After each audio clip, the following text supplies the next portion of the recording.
Hey Jackets fans, welcome to Boom and Gloom, a Columbus Blue Jackets fan podcast where I discuss the boom, the good, and the gloom, the bad, of CBJ hockey. I'm your host Anthony.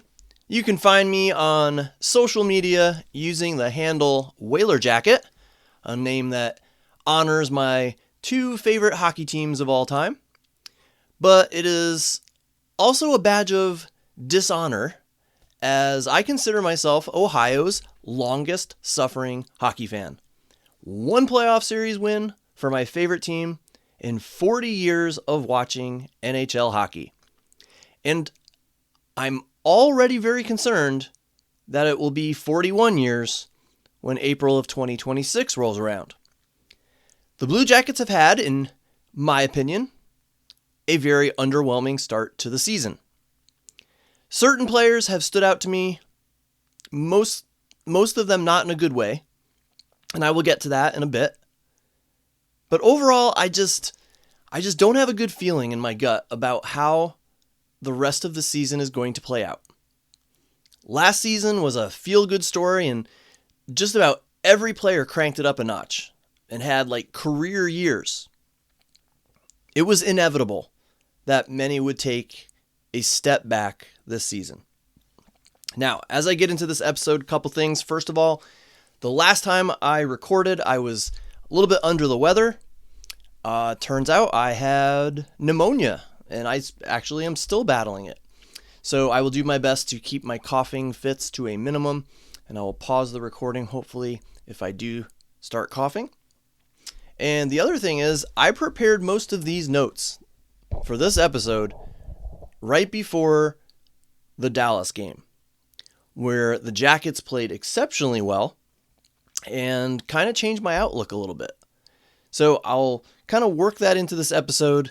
I do have a lot of gloomy things to talk about, but last night against the Dallas Stars, that was definitely a source of optimism, a much needed source of optimism. Well, first of all, you know who has not taken a step back so far this season? That would be Kirill Marchenko. The dude is playing some of the best hockey I've seen him play. And honestly, he looks like he could pot 40 goals this season. I've noticed him playing more physical and more aggressive as well. He has this this air about him that he it's like he knows he's on the cusp of greatness and he wants it. And I love it. And yet he still maintains that good-natured, down-to-earth personality. I just absolutely love watching his interviews. I mean, the dude, he just loves the game. He loves his team, his teammates, and he loves the city and the fans. I think we got a real winner in Kirill Marchenko, and I just hope that he continues this trajectory that he currently appears to be on. Wherever you are right now, whatever you might be doing while listening, please find some wood and knock on it. So I started off with a positive there. And don't get me wrong, like I said, I have plenty of gloom to share with you. But I wanted to share another positive. And I can't believe I'm saying this, but the play of our goaltenders. Jed Greaves, and yes, I am surprising myself a little by saying this, but Elvis Merzlikins. So far, the Jackets have consistently alternated goaltenders each game, and both have stood up to the task. I mean, Greaves did let in a softie against Tampa Bay, but overall did a fine job. Let in 2 goals. That's it. Statistically, he is right up there with some of the upper echelon goaltenders in the NHL. And Elvis, I mean, he has performed admirably as well, especially last night. Last night against Dallas. What stands out to me is that I have yet to call for his head. I have yet to watch him play this season and shake my fist in the general direction of Jarmo Kekalainen for signing him to the massive deal he currently plays for. I almost did it during the first period against Dallas, where he sent the puck. He was like in the corner and he sent the puck through the slot.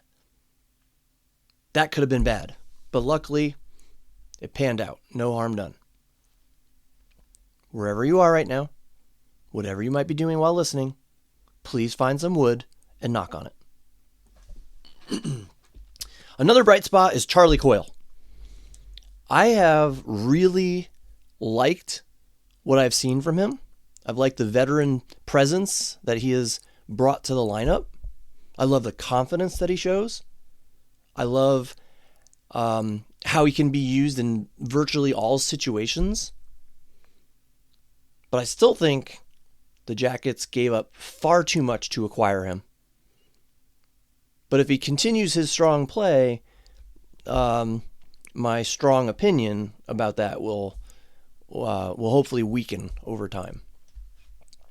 So there you have it. There are some positives to start off the podcast, but I'm sorry to say, folks, I have a lot to complain about. Now, again, compiled a lot of this prior to the Dallas game. That game made me very happy, but I don't want to think, okay, they played one really good game. Now the ship has been righted. I still think there's some cause for concern. As I said, I've been, up until last night, been very underwhelmed by the Jackets' start to the season. The 3-game homestand was kind of like a microcosm for what I expect the season to be like as a whole. The Jackets lost to the Devils, didn't play horribly, but didn't do enough right to move the needle in their favor and get the win. And then they just flat out ran into a freight train that is the Colorado Avalanche. For about a period, they seemed to hold their own. Then it was just all Colorado, no chance. They played extensive stretches in the Jackets' end, and it was like nothing could be done to generate any offensive pressure or any cohesion whatsoever with the lines. And then, of course, came Tampa Bay. I had a very bad feeling going into that night that the Jackets would be finishing the homestand 0-3. But I believe the Jackets caught a little bit of a break. No Vasilevsky and no Kucherov. That was a big help. And they squeaked out a 3-2 victory, and I do mean squeaked out. There was a big part of me that thought at any moment the Lightning would score with their goaltender pulled. I mean, they had a ton of pressure during those last 2 minutes. Luckily, Jet Greaves stood tall, and the Jackets pulled it out. I would not call that an impressive victory by any means, but it was a victory against a very good team, and hopefully that will continue to be something that they can build on. They built on it, I'm assuming, with the Dallas game last night. That was certainly a step in the right direction. Now, going back to the Colorado game for a second, you know who looked pretty darn good for the Avalanche? Not out of place at all? Gavin Brindley. If you listen to the episode, my episode, that I put out shortly after the Charlie Coyle trade, you'll already know my thoughts on this, okay? We gave up on Brindley. The Jackets gave up on Brindley way too early. If the Colorado Avalanche, a top 10 team in the league, have a spot in their lineup for him, then I think that just proves we gave up on him too early. Now, I like Charlie Coyle, and even Miles Wood so far.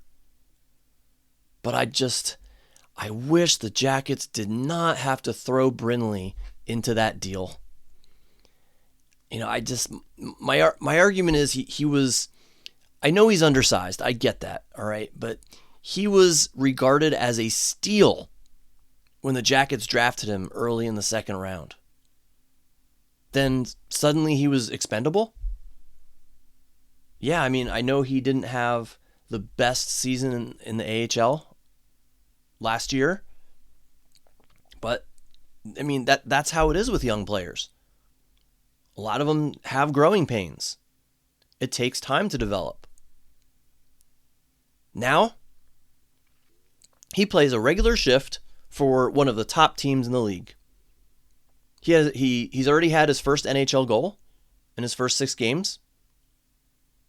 And I'm not saying the dude is going to be a full-blown superstar in the league, all right?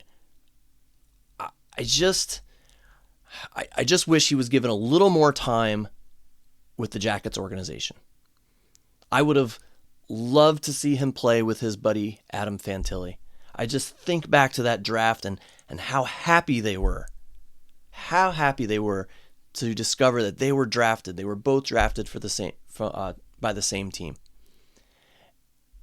And I know it's a business. I know the NHL hockey is a business. So I can't let things like that overshadow the the real reasons why that trade was made. But it still bugs me. And I'm not the GM. And Don Waddell, for some reason, never calls me to get my opinions on potential trades.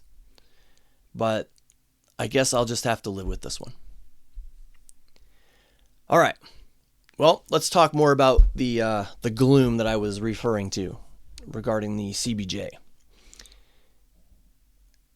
Up until last night, do you know what was absolutely atrocious? The Blue Jackets special teams. I mean, my goodness. Giving up 4 power play goals to Minnesota? Wow. I can't remember exactly, but at one point, the Jackets had given up like 7 total goals to start the season, and I think one of them was 5-on-5, something like that. Just absolutely miserable. I get this horrible sense of dread each and every time the Jackets get a penalty, which is far too often, by the way. The Jackets need to do 2 things. Number 1, stay out of the box, and number 2, do better at penalty killing. And they really, really, really need to be better on the power play. In fact, before last night, not only did the Jackets rank dead last in the league in penalty killing, but they also ranked dead last in power play percentage. How on earth can a team be that bad with special teams? I just don't get it. I cannot wrap my head around it. I mean, when was the last time a team was ranked dead last in both power play and penalty kill?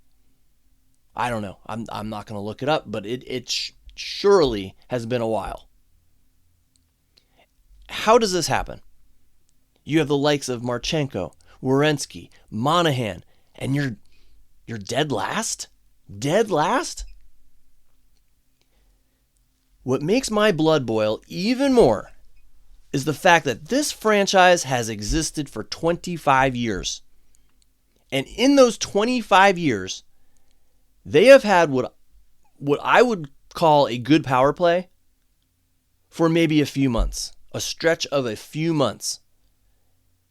And I believe that was way back when Sam Gagner was on the team. Different players, different coaches, different systems, yet a bad Blue Jackets power play is just as definite as death and taxes. Just so frustrating. It makes no sense to me. You would think that at some point over 25 years, they would have lucked into having the right personnel, the right chemistry, the right coaching, all in place to succeed at least once. One season. At least one season where their power play was consistently good. But somehow, some way, they have managed to consistently suck. It's just one of those things that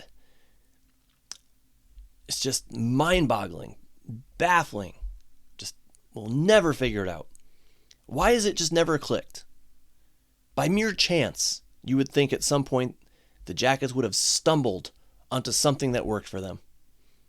But no.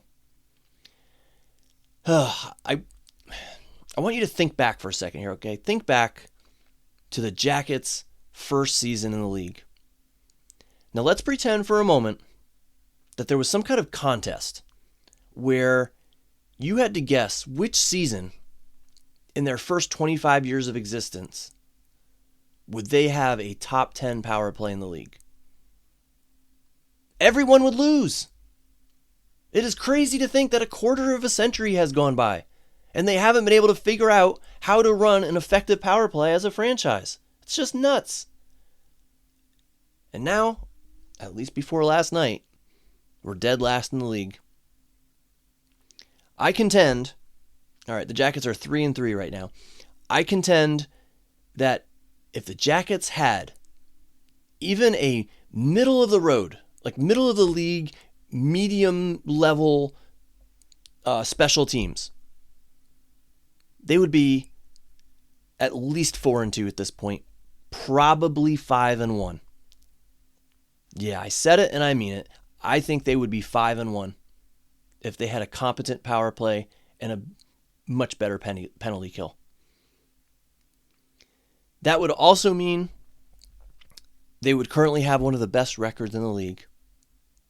So when you look at it that way, special teams have let this team down that much. So hopefully last night was a turning point and they'll move in a more positive direction and we'll start seeing success on the power play and shorthanded. But my hopes are not high. History has taught me not to get my hopes high. All right, some other letdowns. We do have some underperforming players right now. Sean Monahan has 1 point, got an assist last night, so that was his first point. 1 point in 6 games.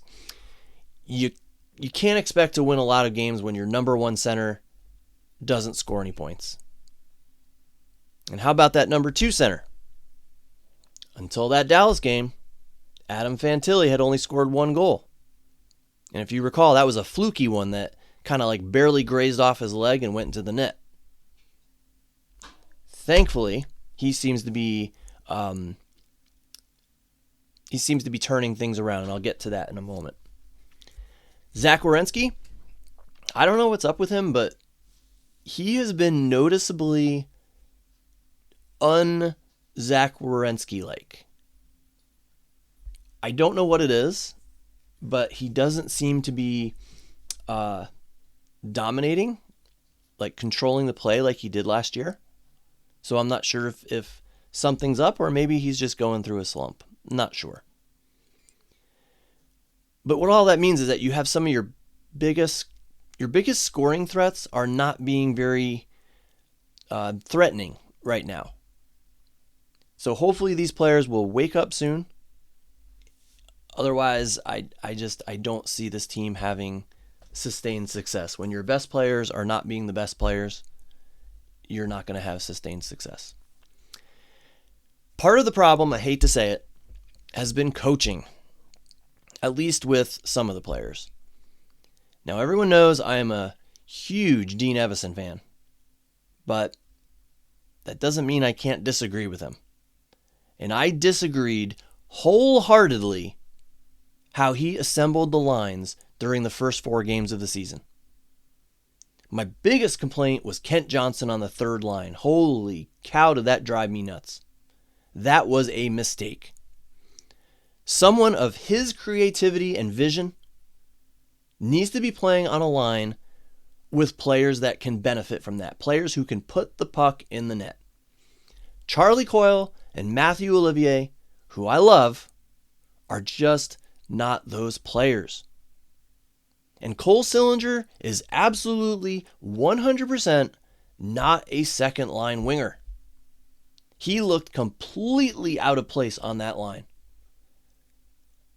I've joked on social media before about why does it seem like we the fans often figure these things out faster than the coaching staff, the paid professionals. I'd been calling for Johnson to be reunited with Fantilli for the first 4 games. And other fans agreed with me. Evason finally puts them back together in the Tampa game, I believe. And it took them all of 5 minutes. 5 minutes to put the puck in the net.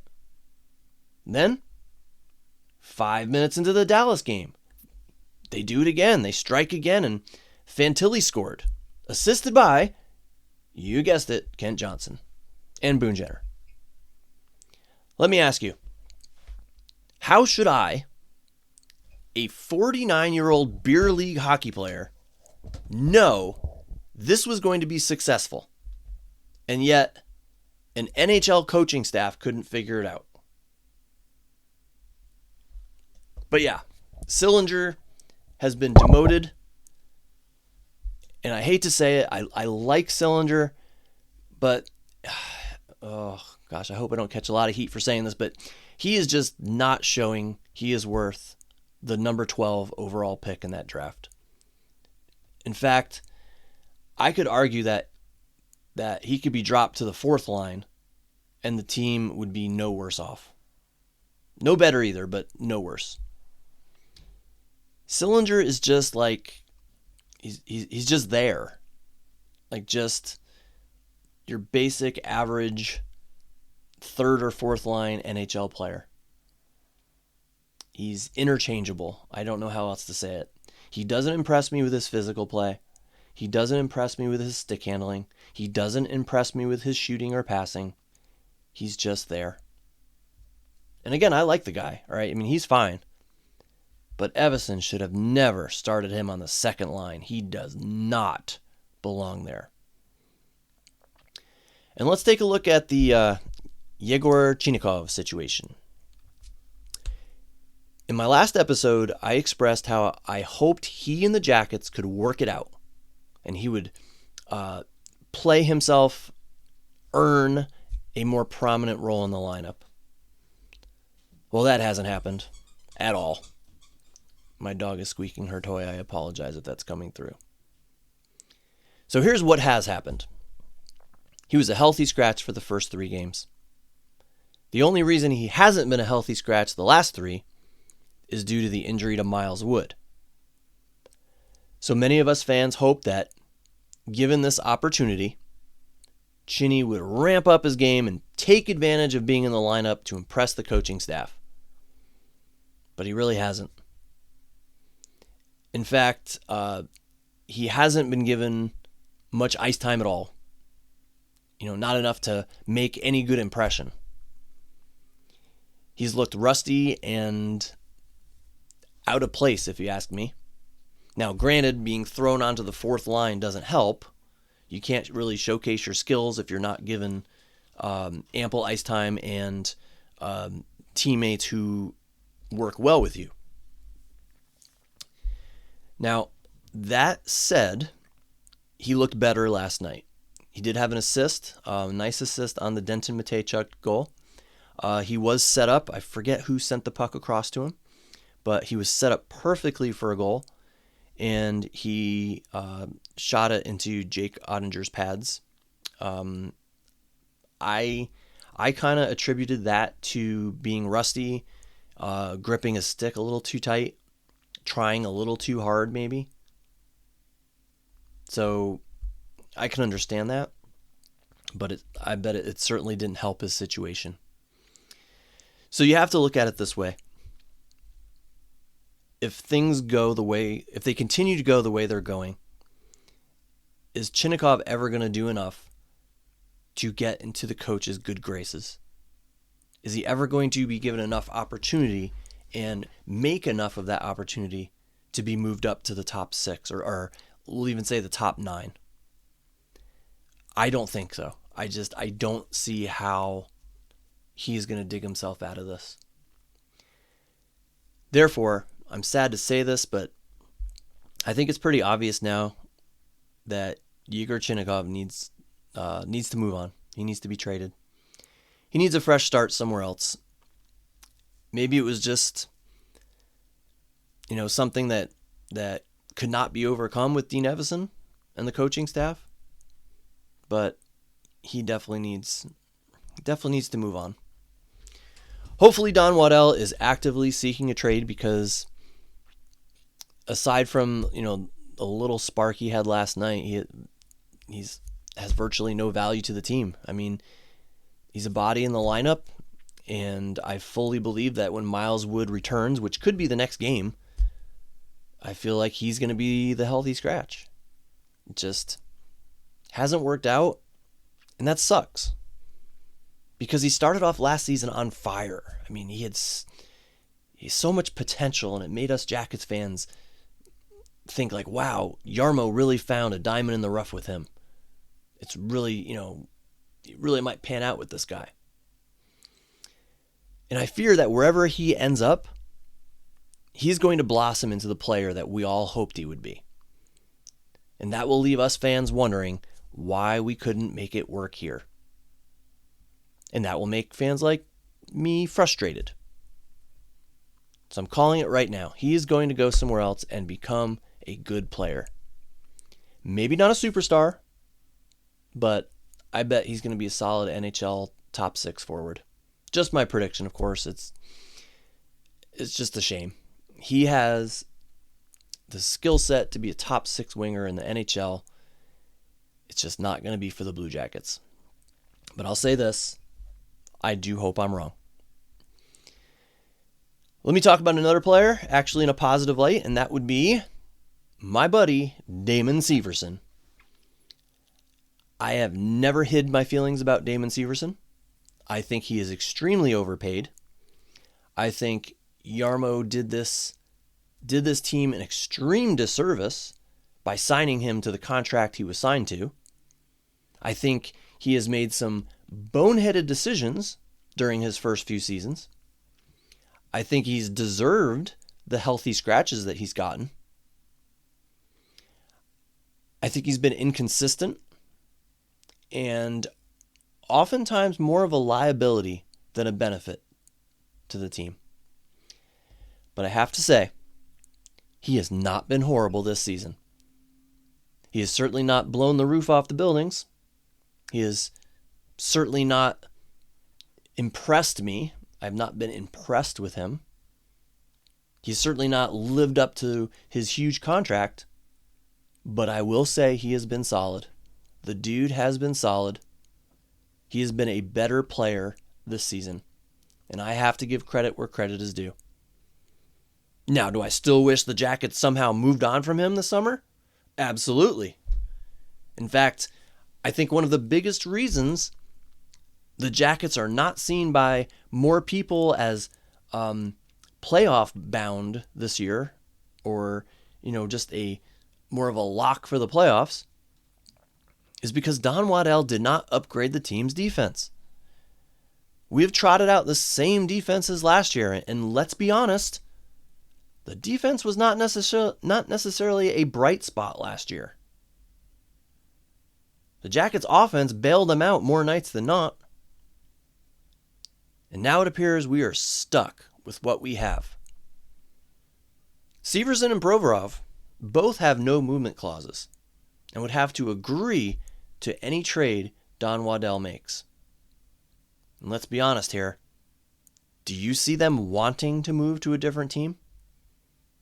Provorov's wife is expecting and seems to love the city of Columbus.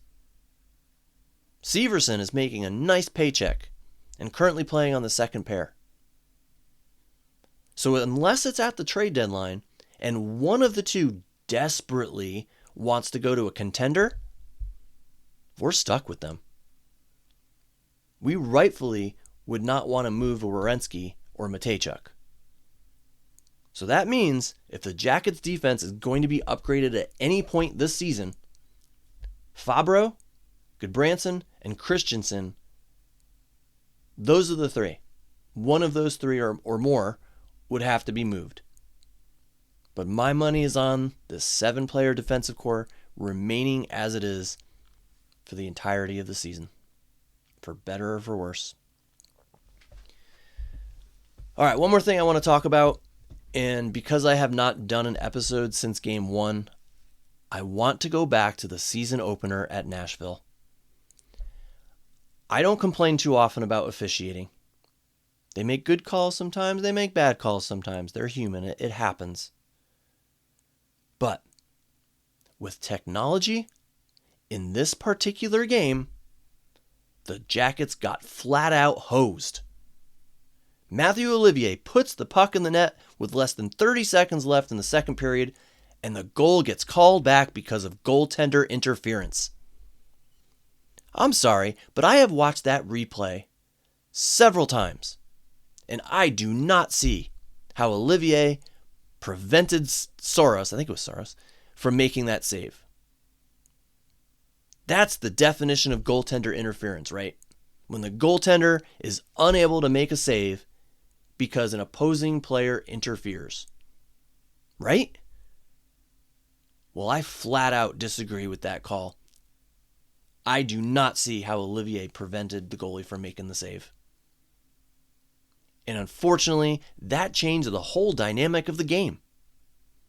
Instead of the Jackets going to the locker room with a 1-goal lead and coming out in the third period with a 1-goal lead, a position of strength, they start with a tied game. The whole complexion of the game was changed due to that bad call. The Jackets' record should potentially be 2 points better than 2 points better than it is now. Plus, here's the other thing that grinds my gears. It was called a goal on the ice. So that means Toronto had to see irrefutable evidence to enough to overturn that call. I didn't see any such evidence. I was shocked and continue to believe the Jackets were screwed out of at least 1 point that game. But of course, that's par for the course with the Jackets. Is there a team that has worse luck with overturned calls? By my count, and I admit I could be off on this, but the Jackets have already had 3 goals called back this season. That has to be the most in the NHL. Has to be. I still think, I forget which game it was, the goal that went off Voronkov's chest and into the net, and that got called back. I think that was a goal. How that he didn't hit it with his hand. It just bounced off his chest and went in. That should have been a goal. But I can't argue that one as much as I can the Olivier goal in Nashville. That was ridiculous. All right, other news to share. Apparently, the Edmonton Oilers had a goaltender scout in the building for Elvis Merzlikins' last start at Nationwide. So that has fueled some speculation that Edmonton may be interested in Elvis. My take on this, if this is true, take what you can get for Elvis and move on. Take it and run. Sure, he's playing well right now. Okay, last night against Dallas, he played a great game. But you can't trust the guy. How long before the Elvis we all know comes back? He has to be one of the most inconsistent goaltenders in the league. He should have never been signed to that massive contract, and in my opinion, more of an effort should have been made to trade him in recent years. In my humble opinion, of course. So now, if you're offered something for him, you take what you can get. If someone makes an offer, take it. I know it's early, small sample size, but Jet seems to be able to handle number 1 duties. You still have Fedotov in Cleveland. You let him back up Greaves, or you sign or trade for a low-cost veteran, and you roll with it. To me, the Elvis Merzlikins experiment should have ended a long time ago. The leash he was given has been way too long for far too long. So it's time to move on from him and get whatever assets you can, especially now that he's playing well. Sell high. Get some better assets than you would if it was, the normal Elvis allowing 6 goals a game or whatever it is. And finally, how awesome was it to see Cam Atkinson in a Blue Jackets jersey one last time? My only complaint about how the Jackets handled that situation, I wish he would have been allowed to take warm-ups with the team in addition to doing his lap. It would have been awesome to, see him skating around with his teammates, stick in hand, taking shots like the old days, with the rest of the team. I know something like that can disrupt the flow, disrupt the routine of a team. About to play a hockey game. I get that. But man, that would have been cool. But even without it, it was still so cool. I mean, I love that he took his time as he skated around and really took it all in. It was just so great to see. And I admit I teared up a bit watching it. He was just he was a big part of that 2019 team that swept Tampa in the first round. And he's just one of those guys who is just a Blue Jacket, a Blue Jacket through and through. I'm just so glad he retired where he should have retired. And I hope that the team finds a way to employ the man in some capacity. I just think he's a great ambassador for the team and for the city. So take advantage of that, Blue Jackets. Give him a position in the organization somewhere. All right, my friends, that's all I got for today. Thanks for stopping in to listen to me rant and rave about the Jackets. Feel free to reach out and connect with me. You can find me at Whaler Jacket on sites like Instagram and Blue Sky. Or you can just send me an old-fashioned email to whalerjacket@gmail.com. I welcome your comments, your questions, your suggestions, your thoughts. The whole reason I do this podcast is because I love talking about the Blue Jackets. But I don't really have anyone to talk about them with. This is my outlet. It allows me to talk about the Jackets. So, please, feel free to reach out and talk with me. I hope to see you next time on Boom and Gloom. Until then, go Jackets.